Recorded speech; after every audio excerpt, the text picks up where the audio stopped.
capítulo 11, verso 12 até o verso de número 25. Estamos aqui para mais uma exposição do Evangelho de Marcos.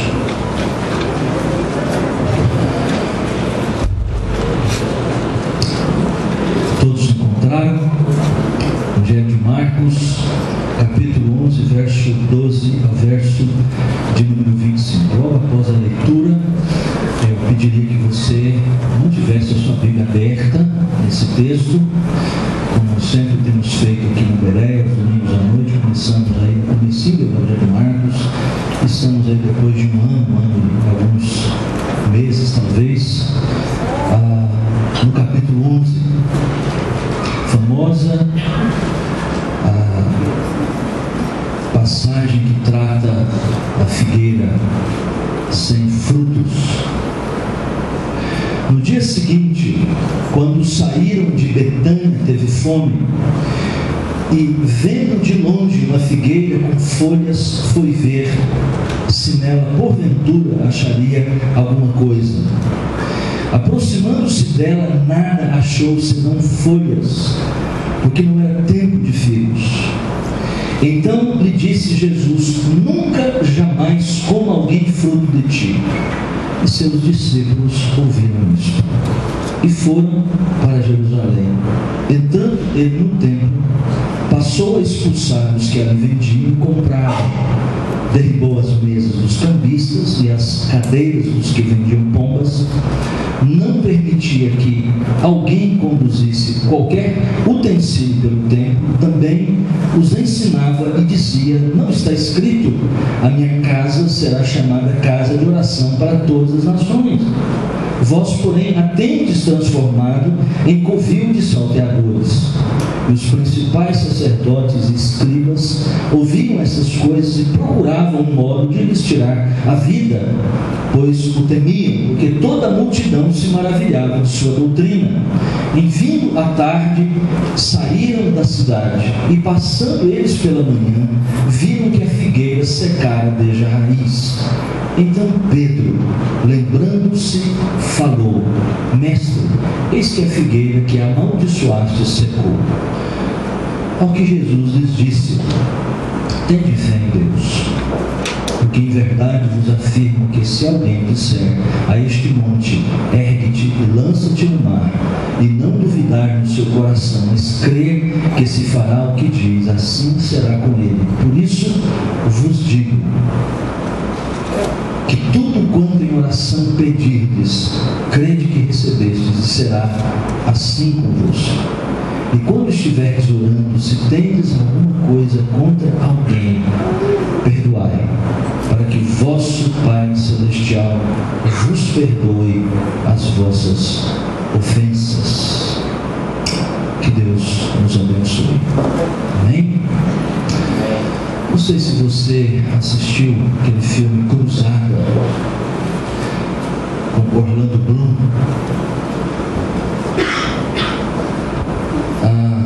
O título no original é O Reino dos Céus. É a história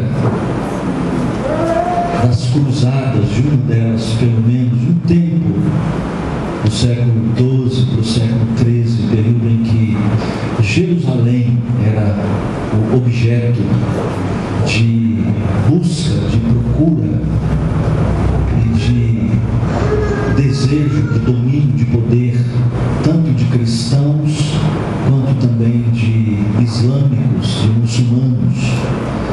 Particularmente esse filme é uma crítica à religião. Esse é o propósito, na verdade, principal do diretor, do autor, quando fez esse filme retratando esse período da história manchada por sangue, um período de trevas espirituais, certamente. Mas grande parte do filme é as cenas que são, na verdade, históricas, pelo menos essa guerra, quando Saladino, o Sarraceno, o grande líder dos muçulmanos, está invadindo Jerusalém, cercou Jerusalém, e Jerusalém está sem condições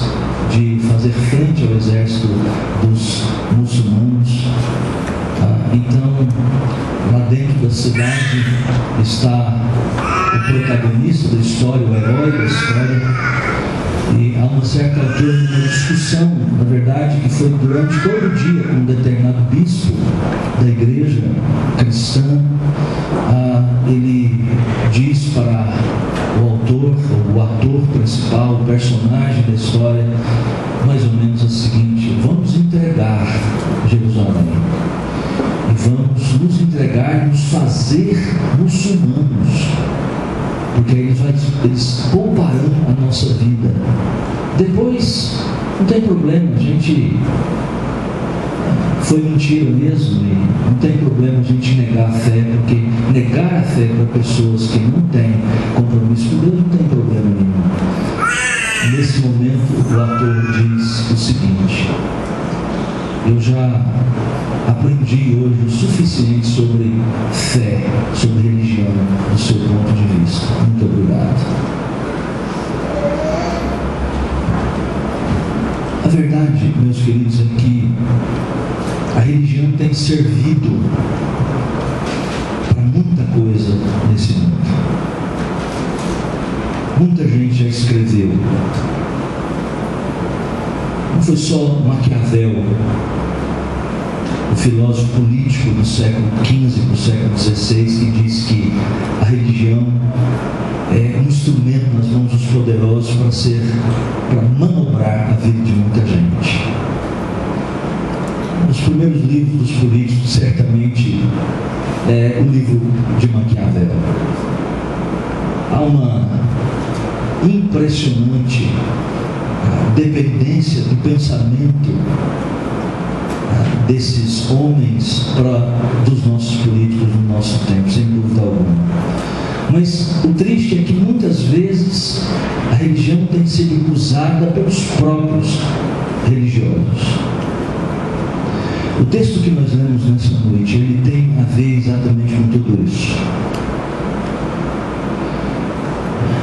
O uso da religião.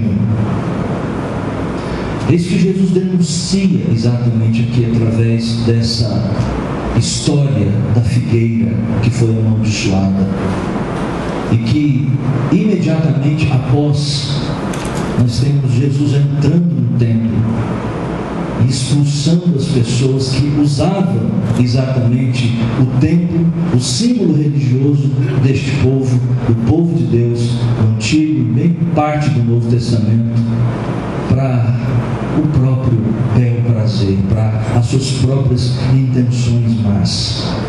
O tema que nós começamos desse grande bloco, do capítulo 11 até o final do capítulo 13, esses 3 capítulos,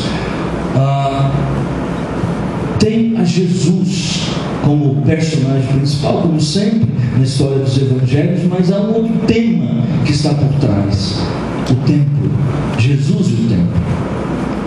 Na divisão anterior, que foi do capítulo 8 até o capítulo 10, Marcos relata as predições de Jesus sobre aquilo que virá, que está pela frente, a morte de Jesus, a ressurreição de Jesus. Mas esses próximos 3 capítulos, de 11 a 13, como já temos afirmado para os irmãos aqui, apresenta o ministério público e também privado de Jesus em Jerusalém e em seus arredores.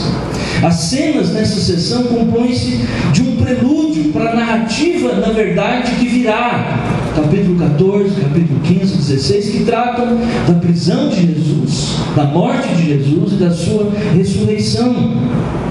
Embora aqui, entre os capítulos 11 e 13, a atenção se concentre no próprio Jesus, os discípulos não estão fora do quadro. Eles já, na verdade, não expressam oposição, como nos capítulos anteriores, quanto à morte de Jesus, quanto à sua ressurreição, porque não compreendiam muito bem. Mas certamente os desejos egoístas e pessoais deles também já passaram. E é interessante que aqui, nesse bloco de 11 a 13, novamente, aquilo que foi deixado lá atrás, antes do capítulo 8, os líderes da oposição, os fariseus, os saduceus, os herodianos, os sacerdotes, os escribas, eles retornam e começam a fazer fazer oposição a Jesus Cristo.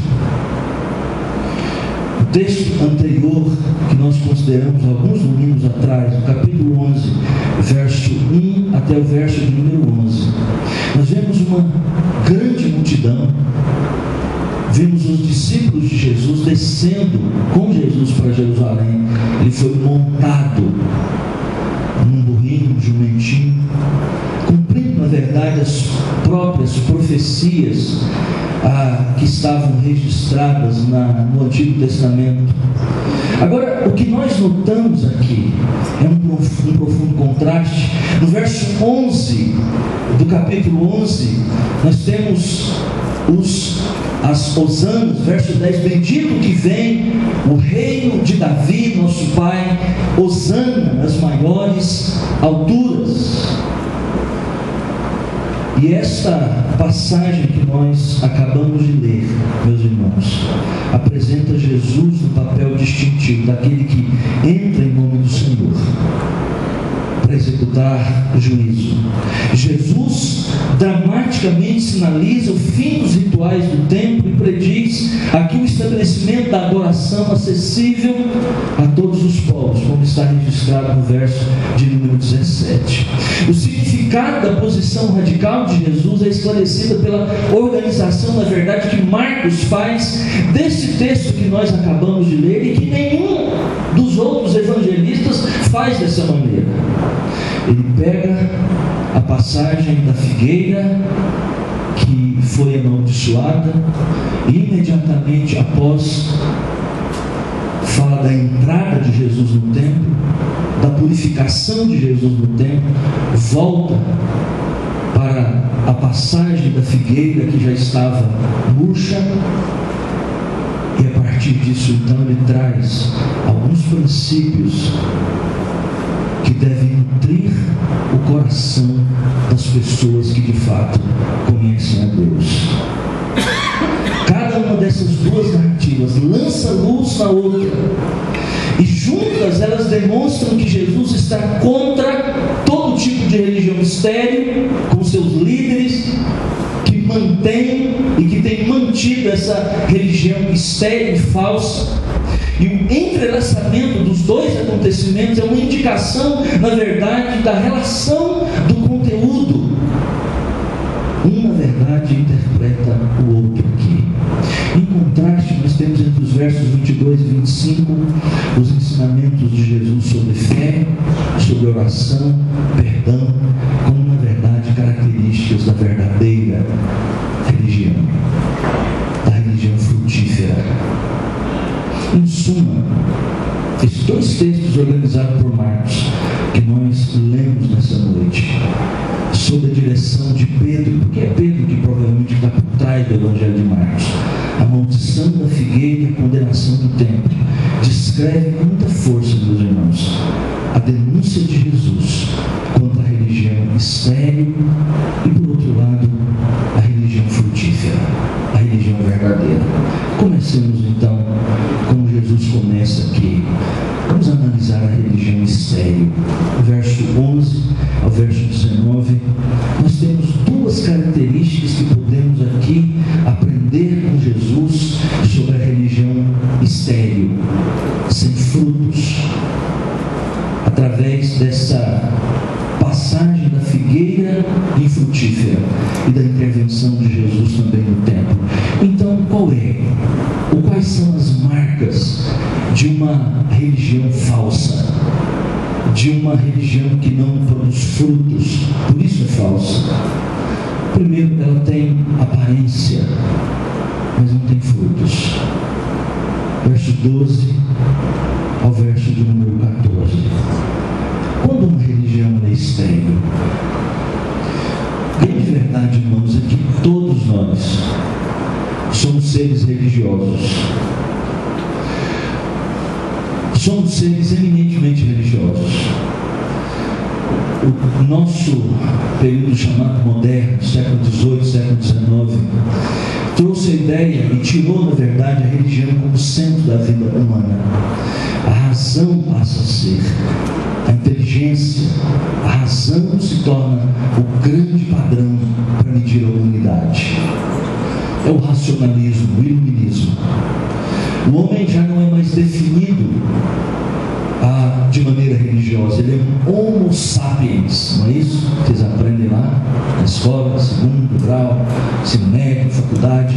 O homem é um homem que raciocina, um homem que tem conhecimento, que tem razão. Mas a Bíblia, na verdade, define o homem de maneira diferente. E é João Calvino, nas Institutas, na verdade, que faz isso de uma maneira muito bela, muito impressionante. O homem é um ser religioso por natureza, é um homo religiosus. Ele tem um conhecimento de Deus, ele possui a semente da religião dentro do seu coração. É por isso que não existe uma sociedade sequer, uma cultura, por mais arcaica que seja, que não tenha uma religião, que de alguma coisa não expresse. O professor nosso lá em São Paulo chama isso de teorreferência, ou seja, o homem é sempre teorreferente, ou seja, Deus é a sua referência.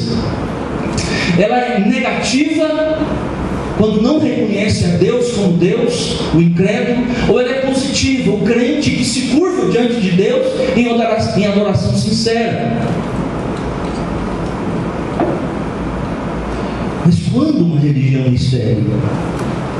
Quando Jesus nos mostra que quando a aparência, o exterior sobressai, quando não se vê frutos, os frutos são inexistentes. Note bem, Jesus saiu de Betânia, provavelmente da casa de Lázaro, Maria e Marta, e foi para Jerusalém, diz o texto literalmente na aurora, a palavra cedo aí, significa na língua original, na aurora, no nascer do sol, e começou a ter fome, diz o texto, porque saiu muito cedo e certamente não tinha tido tempo de comer na casa dos seus anfitriões. E quando descia de Betânia para Jerusalém, ele viu uma figueira. De longe ele viu que havia folhas, sinal de que havia então algum fruto. E para que a gente entenda o verso de número 13, a gente precisa entender um pouco exatamente dessas plantações de figueira. Diferente da figueira brava, essa figueira que é uma figueira que produz frutos, é um arbusto grande que atinge no máximo 5 ou 6 metros. Era preciso subir nela, na verdade, para alcançar os frutos. Ela não é uma planta de folhas perenes. Ela perde, na verdade, todas as suas folhas por volta do mês de novembro. Quando a folhagem brota novamente por volta do mês de março, é um sinal bem conhecido de que o tempo quente está próximo. Segundo nós temos isso registrado no capítulo 13, verso 2. Esta figueira tem 2 florações e 3 safras por ano. Normalmente isso acontecia. Os primeiros figos do ano ainda são frutos do outono, do ano anterior, do mês de novembro, e chegam a ficar maduros no fim de maio, começo de junho. Esses são os primeiros frutos. Estes primeiros figos do ano eram, na verdade, muito apreciados, eram um petisco especial, embora pequenininhos, mas a safra principal é a dos figos tardios, que se formaram dos brotos novos e são colhidos bem grandes, bem maiores, por volta do mês de agosto até o mês de outubro. Então eles estão colhendo figos lá agora, né? Lá na Palestina. Alguns figos, entretanto, aparecem antes do tempo da colheita normal. Segundo um estudioso chamado William Barclay, considerando que os figos aparecem antes das folhas, essa árvore parecia ter uma fruta. Tendo fome, diz o texto, Jesus vai até a árvore e ao examiná-la não encontra a não ser folhas. Evidência de que a árvore não produzirá coisa alguma. À luz da promessa enganosa dessa árvore, Jesus diz para os discípulos dele ouvirem: a árvore nunca jamais coma alguém fruto de ti, diz o verso de número quer que os discípulos ouçam essas palavras que foram dirigidas à árvore. Desse modo, ele permite então tirar uma lição e que os discípulos pensem, na verdade, que há uma lição ali a ser tirada. A lição da figueira estéril. Quando eles passam na manhã seguinte, diz o verso 20 em diante, Pedro, é o único dos evangelhos que diz que é Pedro que faz isso, confirma a predição de Jesus. A árvore está completamente murcha, até a raiz, diz o texto. A figueira tinha folhagem, mas não tinha frutos. O templo que Jesus vai entrar agora era majestoso, lindo. Talvez o templo construído por Herodes tenha sido o templo mais majestoso e mais suntuoso da história do povo de Israel. Era mais chique, mais suntuoso, mais bem aparelhado do que o próprio templo original construído por Salomão. O templo foi construído por Salomão por volta de 950 a.C. Foi destruído em 586. Foi reconstruído por Esdras, Neemias, Esther, aquele período bem módico. Tanto é que os anciãos que tinham visto o primeiro templo, quando reinauguraram o templo, no tempo do profeta Ageu, quando olharam para o templo, choraram, porque a glória daquele templo tinha passado. Mas o templo, esse templo reconstruído, foi novamente destruído no ano de 167 a.C., naquele período em branco das nossas Bíblias, chamado período intertestamentário. E fora reconstruído por Herodes por volta do ano 60, 50 a.C., Herodes o Grande. E ele, exatamente por ser um idumeu, por ser gentio, querendo ganhar o respeito e a confiança dos judeus, ele construiu um templo mais suntuoso do que construiu Salomão. Era uma estratégia política dele. É por isso que você abre o Novo Testamento e ouve de uma seita chamada os Herodianos. Quem são os Herodianos? São aqueles que achavam que, é um partido político religioso que achavam que Herodes seria o grande Messias de Israel. Havia gente que pensava isso. Ele entra no templo majestoso, maravilhoso, mas a mesma coisa daquela figueira. Figueira cheia de folhas, mas não tinha frutos. Um templo maravilhoso, majestoso, mas também que não tinha adoração. Não havia culto, não havia verdade. Quantos de nós hoje vivemos da mesma forma? Quantas promessas, assim como aquela figueira, prometia tanto, folhas verdes, de longe se podia ver, mas não tinha fruto. A mesma coisa no templo, tão lindo, tão majestoso, tanta gente,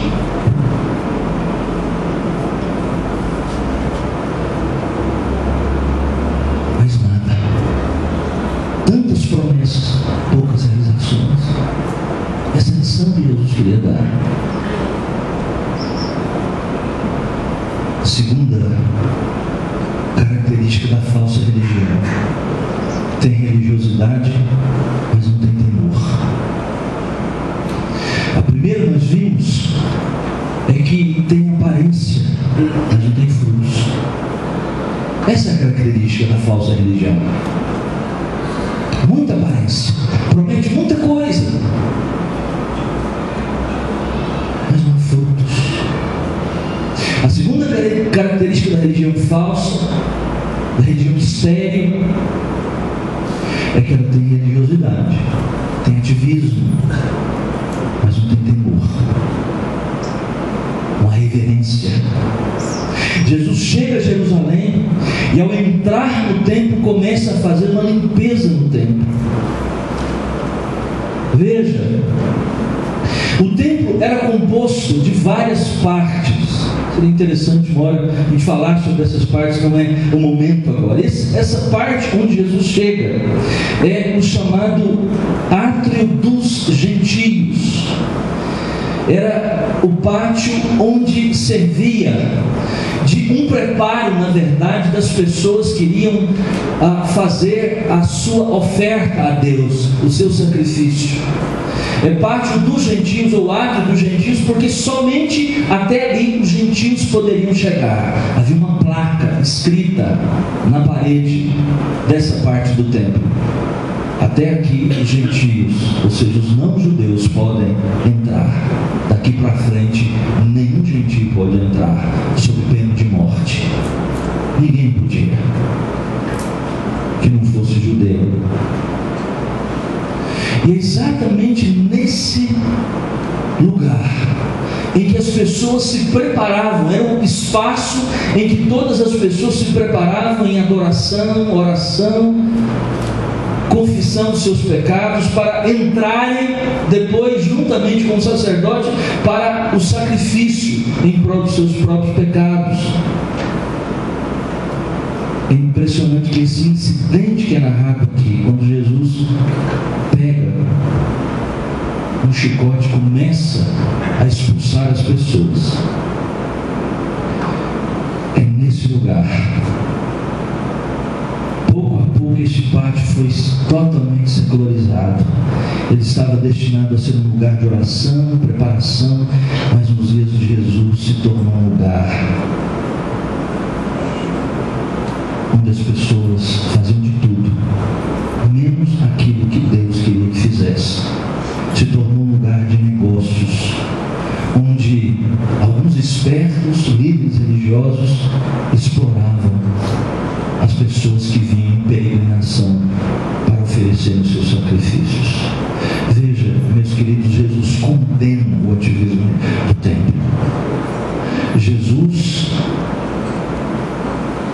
aqui, vendo diante dos seus próprios olhos, estando muito patente o que tinham feito com a casa de Deus, ele age em 3 direções.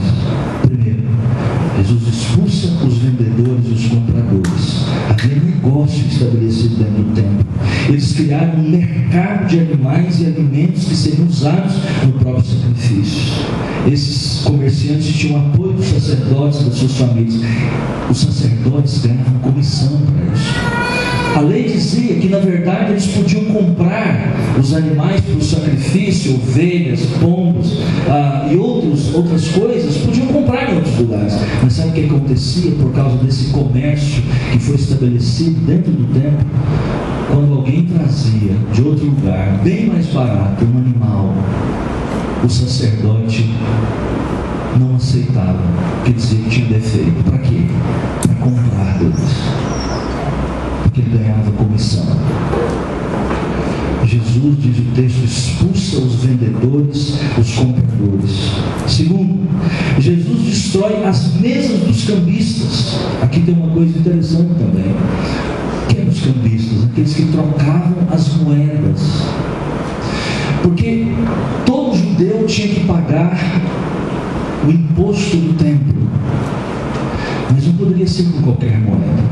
Normalmente os peregrinos vinham do interior da Judéia, ou até de outras nações, judeus que vinham de outros lugares, e traziam uma moeda que tinha uma inscrição, tinha a figura desenhada ali de um imperador ou de um deus. Aquela moeda não podia entrar no templo.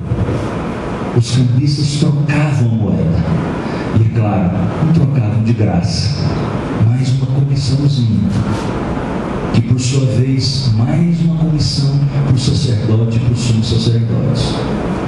Jesus mete o pé, em português bem goiano, aquelas mesas dos cambistas. Terceiro, Jesus impede os transeuntes de usarem o templo. O que está acontecendo aqui? É o jeitinho brasileiro dos judeus. Pensa que eles lá não têm jeitinho, também tem. O templo ficava bem numa colina e as pessoas, para passar de uma extremidade de Jerusalém para outra extremidade, tinham o que pela frente? O templo.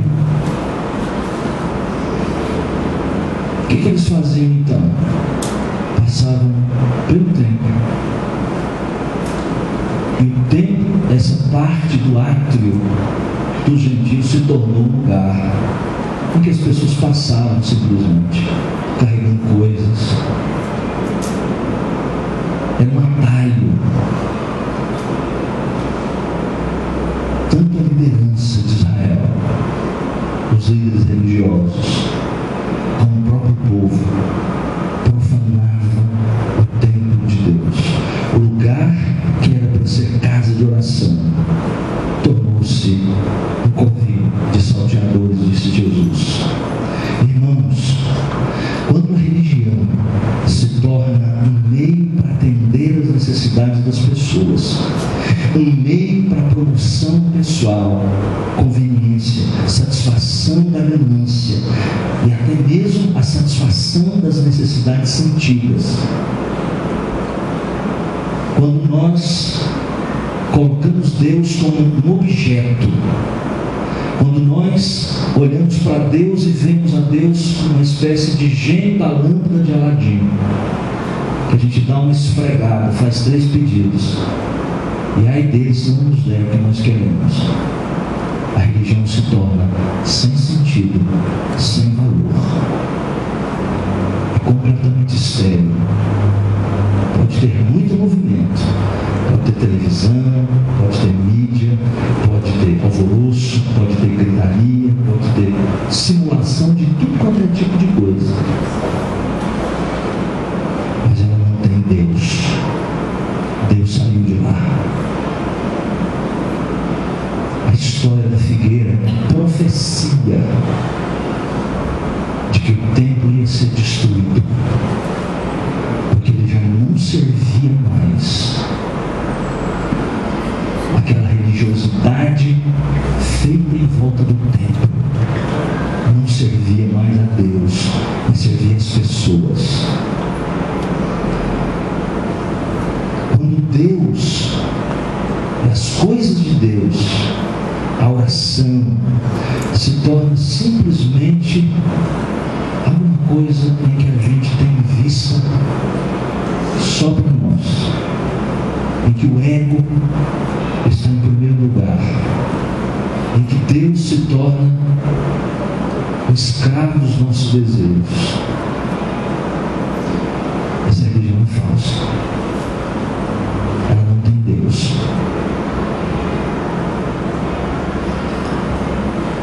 Jesus, veja no texto, ensina o que a Escritura diz sobre o templo. Verso 17, está escrito, diz o texto. A palavra está escrito, uma palavrinha muito importante, porque o que Jesus está dizendo é que aquilo que foi falado no Antigo Testamento, pelo profeta Isaías, pelo profeta Jeremias, que são os textos que são citados aqui, continua valendo. A minha casa será chamada casa de oração para todos os povos. Este é o propósito de Deus para o templo. A minha casa será chamada casa de oração para todas as nações, para todos os povos. Como disse, é uma citação de Isaías capítulo 56, verso 7, mas esse tema de que haveria um tempo em que o Messias viria e seria bênção para todas as nações, vem desde Abraão, capítulo 12 do livro de Gênesis. Aqui, o texto na verdade está nos chamando, nos convocando como igreja, para o fato de reconhecermos que o propósito de Deus para o seu povo é ser uma bênção para todas as nações, porque Jesus diz: a minha casa. Ele se coloca como Pai. A minha casa será casa de oração para todas as nações. Irmão,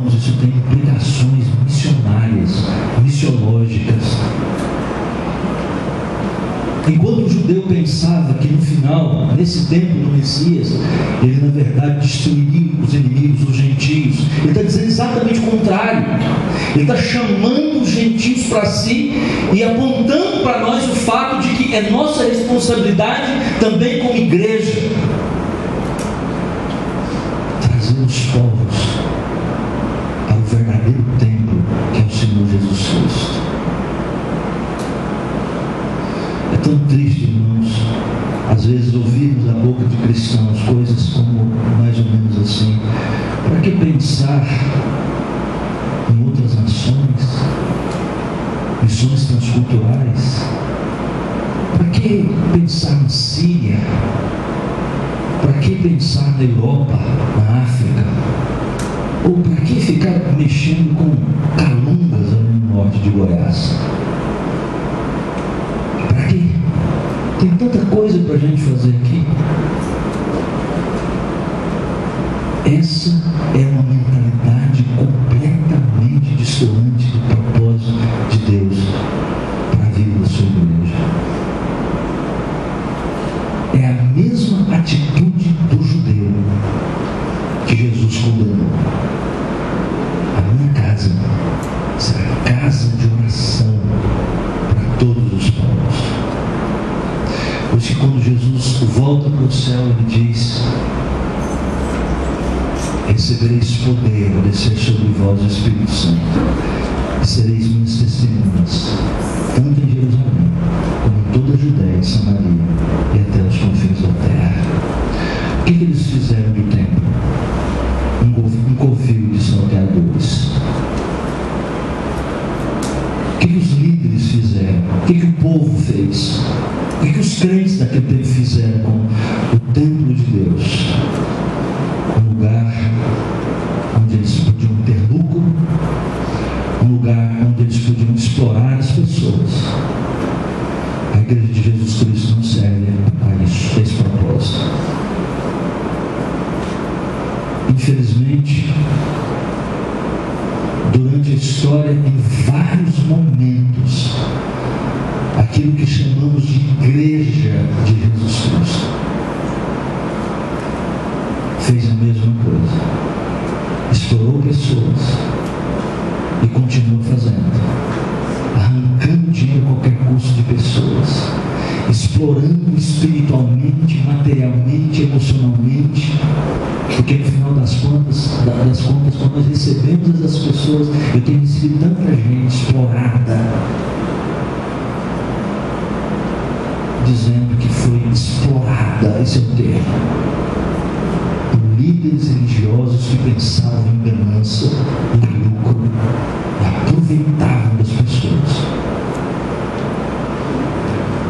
Ainda, infelizmente, muita gente tem feito da casa de Deus covil de salteadores. Qual a religião frutífera, a religião verdadeira? Verso 22 ao verso de número 25. Nós vimos sobre a religião estéril, falsa. Agora, o que é a religião frutífera, verdadeira? O templo deixou de funcionar como um lugar onde a humanidade se aproxima de Deus. Como então os homens podem agora vir a Deus para prestar adoração, culto de verdade? Jesus agora provê a resposta: fé, oração, perdão. Isso é essencial para todo aquele que busca um verdadeiro relacionamento com Deus, a verdadeira religião. Veja rapidamente qual o elemento da verdadeira religião, da religião frutífera segundo o Senhor Jesus Cristo. Verso 22 é o que Jesus lhes disse: tende fé em Deus. O verso 20 e o verso 21 nos dizem que quando voltaram, viram a figueira destruída, aquela que foi amaldiçoada, seca até a raiz. Quando Pedro relembra esse fato, Jesus imediatamente fazendo um contraste exatamente com aquilo que aconteceu no templo. Porque o que Jesus, na verdade, está querendo mostrar aqui, com toda essa história da figueira, a maldição da figueira, é exatamente o que o judaísmo está passando. Que esse povo não tem mais nada a ver com o plano de Deus Salvador. Mas Jesus diz 3 elementos que fazem parte da religião frutífera, da verdadeira religião. Ele diz: tende fé em Deus. Primeira coisa é confiança em Deus. Tende fé. E note bem que aqui a forma verbal é um imperativo, ou seja, imperativo expressa exatamente ordem. É algo que nós devemos ter fé em Deus, porque a incredulidade é condenada na Bíblia. Se você é um incrédulo, você está em maus lençóis. Jesus desafia, Jesus ordena, na verdade. Por estar exatamente no tempo presente aqui, o verbo comunica a ideia de que é algo que precisa ser permanente. A ideia de uma ação contínua na língua grega é exatamente isso que expressa. Tende fé e continue tendo fé em Deus. Mantenha exatamente essa fé viva, ativa. Mas essa frase também nos sugere outra coisa muito importante. Ele diz: tende fé em Deus. Permita-me uma leve mudança aqui, uma tradução um pouquinho melhor seria: tende fé que procede de Deus. Porque essa é a ideia. Fé, embora eu tenha obrigação de ter, eu não posso produzir. É Deus quem produz em mim. Efésios capítulo 2, verso 8 e 9. Porque pela graça sois salvos mediante a fé. Isso não vem de vós, é dom de Deus, é dádiva de Deus. Fé não é, como algumas pessoas estão dizendo por aí, uma obra humana. Deus faz a sua parte, eu faço a minha. A minha parte é ter fé. Coitado de nós. É verdade, Deus odeia a incredulidade. Esse é o pecado que leva as pessoas para o inferno, a incredulidade. Mas quem é o grande promotor da fé é Deus. Por isso, se você não tem fé, peça a Deus. Peça a Deus, porque Ele dá fé através dos meios que Ele próprio estabeleceu na sua palavra. Não adianta ficar dizendo: ah, pastor, eu não tenho fé, eu não tenho fé. Não adianta. Isso só mostra a sua fraqueza e a sua incredulidade. Você não tem fé? Ótimo, eu também não tenho. Vamos buscar em Deus? Que tal? Venha fazer parte do barco. Venha fazer parte dessa família. Mas a família dos arrependidos que buscam em Deus fé para viver. Tende fé em Deus. E o que é fé segundo a Escritura? Fé segundo a Bíblia, ela tem 3 elementos importantes. Primeiro, a fé implica sempre em ter conhecimento. Senão sua fé é uma fé burra. E Deus não quer que a gente tenha fé burra. Por que eu digo isso? O primeiro elemento da fé é você se familiarizar com o conteúdo do cristianismo. Ninguém pode ter fé se não conhece alguma coisa de Deus na sua palavra. O segundo elemento é consentimento ou assentimento, que é a concordância. É quando eu digo sim, é verdade, Deus tem razão, a palavra dele é verdadeira. E por último, confiança. E talvez seja exatamente essa ideia que Jesus está querendo comunicar. Confiança é quando eu entrego o meu eu a Deus. Quando Ele passa a ser de fato o centro da minha vida. Fé, segundo a Escritura, é descansar nos braços eternos do nosso Pai Celestial, encomendar o nosso caminho ao Senhor, confiar nele, sabendo que Ele fará o melhor, a despeito das circunstâncias. Fé, segundo a Bíblia, é receber o reino, o domínio de Deus como uma criancinha. Fé, segundo a Bíblia, é estar seguro do que esperamos, ter convicção do que vemos ou do que não vemos. É a vitória que vence o mundo. Jesus nos dá aqui uma ilustração dele próprio no verso de número 23. Veja na sua Bíblia: porque em verdade vos afirmo, que se alguém disser a este monte, ergue-te e lança-te ao mar, e não duvidar no seu coração, mas crer que se fará o que diz, assim será com ele. Parece que é uma ilustração de Jesus que causou muitos problemas, na história da igreja. O que significa transportar montes? Há duas maneiras de entender isso aqui. A primeira é literal.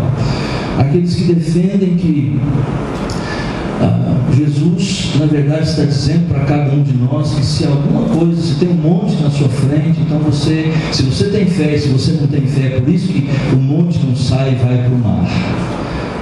Lembro de uma historinha que meu pastor, alguns anos atrás, dizia para nós de uma mulher que conhecia a Bíblia e se julgava, estava vivendo um momento difícil, e aí de repente ela caminhando para determinado local, perto da casa dela, tinha um monte muito alto. Ela lembrou desse texto, disse: Deus, eu estou cansada. Então a palavra diz que se a gente orar e pedir, o Senhor vai tirar o monte e a gente vai passar. Então ela orou: Deus, tira esse monte da minha frente. O que aconteceu? O que você acha? O monte não saiu. O que ela disse depois? Está vendo, Deus? Não dá. O Senhor não ouve a minha oração. Talvez aqueles que pensam que Jesus está falando disso, literalmente, tira um monte e joga lá no mar. Mas a ideia também de que isso seja uma figura, e eu exatamente me inclino nessa interpretação, porque há três razões que eu tenho para defender isso. Primeiro, que Jesus, durante todo o seu ministério, faz uso frequente de linguagem figurada. Por exemplo, Marcos 9, verso 43, ele diz: se teu olho te faz tropeçar, arranca-o e lança de ti. Se a tua mão te faz tropeçar, arranca, corta a sua mão. Isso é uma figura de linguagem que Jesus está usando? Ou é algo literal que ele espera? Claro que é uma figura. Porque o problema do pecado não é no olho, não é na mão, não é no físico. É o quê? É na mente, é no coração. Então arranca a cabeça e morre. O que Jesus está ensinando é que você, com o pecado, tem que ser radical. Só isso. E assim Jesus usa em outros lugares. E aqui, para ilustrar exatamente a fé, para trazer a ideia, trazer algo tão forte, tão poderoso, que ele usa essa ideia de monte ser jogado no mar. Segunda razão que eu tenho, por causa de um texto em Zacarias capítulo 4, versos 6 e 7, sobre Zorobabel. Abra lá a sua Bíblia, Zacarias capítulo 4, 6 e 7. Prosseguiu ele e me disse: esta é a palavra do Senhor a Zorobabel, não por força nem por poder, mas pelo meu espírito, diz o Senhor dos exércitos. Quem és tu, ó grande monte? Diante de Zorobabel serás uma campina, porque ele colocará pedra de remate em meio a aclamações. Haja graça e graça para ela. Mais uma vez, aqui nós temos a palavra monte, e aqui é usada no sentido figurado. Quem conhece a vida de Zorobabel, o tempo que ele viveu lá no Antigo Testamento, sabe que o profeta está falando dos problemas que ele tinha para trazer o povo de volta para a terra prometida, reconstruir o templo de Jerusalém, os inimigos como Sambalá, Tobias e tantos outros inimigos do povo de Deus. E ele, então o profeta diz: o que esse monte está fazendo aí? Vai ser como uma planície. Jesus está dizendo exatamente isso. Que se você confia em Deus, as dificuldades que se apresentarem, elas serão vencidas.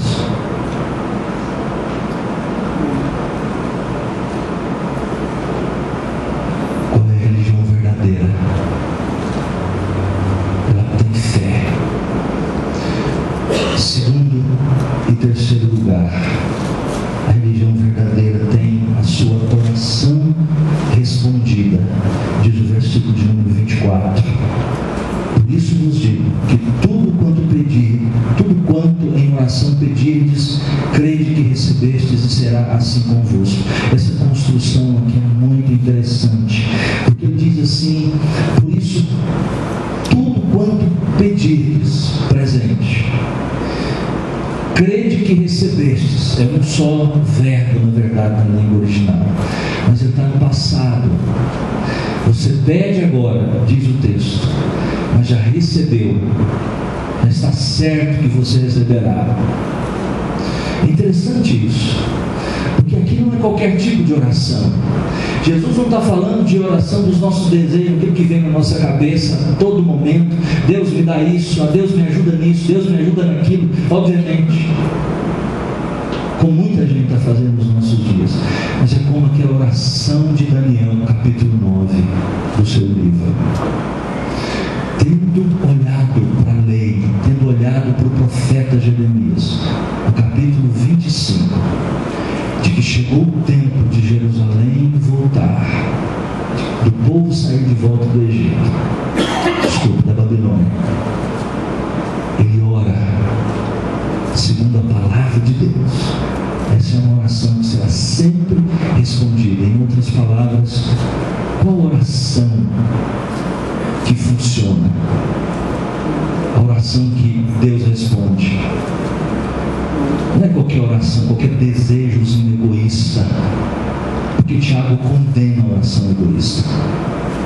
Pedis e pedis mal, para esbanjardes os vossos prazeres.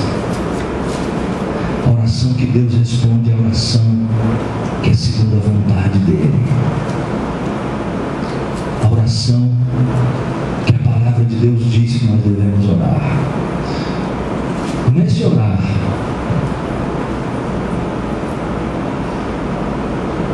pela obra missionária, se Deus quer.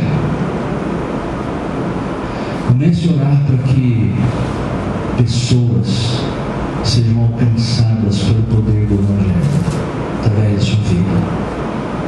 Essa oração será respondida de uma forma ou de outra. Põe o seu coração nisso. E por último, a religião verdadeira tem um espírito perdoador. Verso de número 25: e quando estiverdes orando, se tendes alguma coisa contra alguém, perdoai, para que o vosso Pai Celestial vos perdoe as vossas ofensas. Jesus mostra outra exigência para a religião autêntica: temos que perdoar nosso próximo.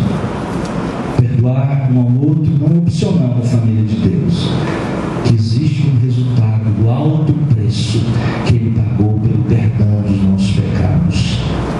O amplo e incondicional perdão exigido por Jesus. Se tendes alguma coisa contra alguém, perdoai. É a expressão mais clara de gratidão que qualquer pessoa pode ter para com Deus, para perdoar os seus próprios pecados. Em outras palavras, se você tem rancor no seu coração, mágoa, ressentimento, você não entendeu muito bem o perdão de Deus.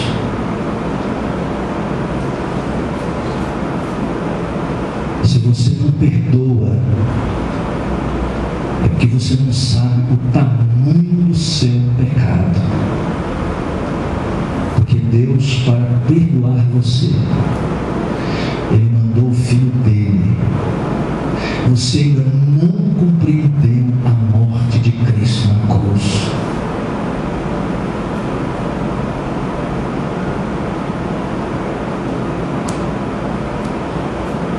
Uma relação frutífera com Deus requer reconciliação com o nosso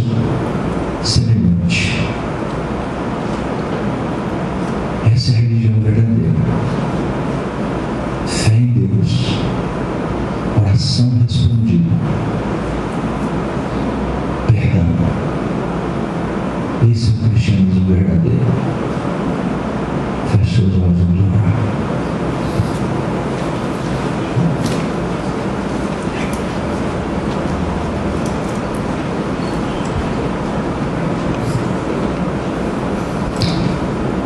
Pai, nós queremos nessa noite engrandecer o Teu nome e agradecer-te, porque o Senhor nos instrui, porque o Senhor traz a Tua palavra a nós. Agradecemos, ó Deus, pelo que ouvimos nessa noite, acerca do que o Senhor condena na religião e acerca daquilo que o Senhor aprova. Agradecemos, ó Deus, porque o Senhor denuncia a falsa religião, a religião infrutífera.